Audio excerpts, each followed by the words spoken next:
Okay, now we're going to do long division. So our divisor is x minus 3, and the dividend is 4x squared plus 3x minus 1.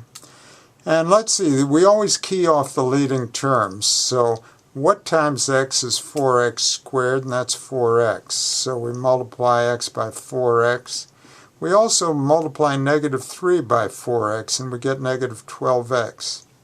Then, as we always have done with long division, you subtract. So you change every sign.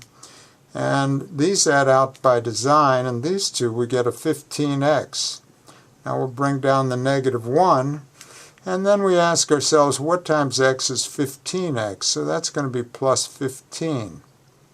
So we multiply x by 15, we get 15x, and we multiply negative 3 by 15, and we get negative 45. Then we subtract, so we change every sign and add them up, and we get a 44 here. So that's plus 44 over x minus 3. So we can write this polynomial, the numerator here, in this form. X minus 3 is the divisor. The quotient is 4x plus 15 plus remainder 44. And our job is done. Now let's do another long division problem.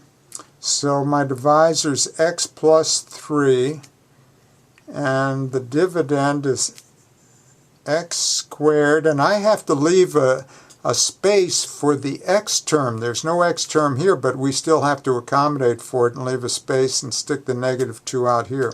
So x times what is x squared? Well, I'll multiply by x, and there's our x squared, and then 3 times x is 3x.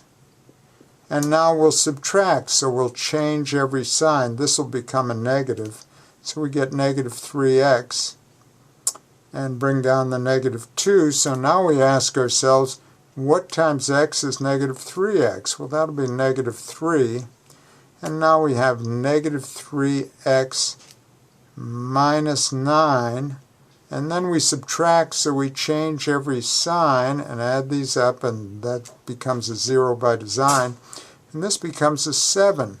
So that's plus 7 over x plus 3.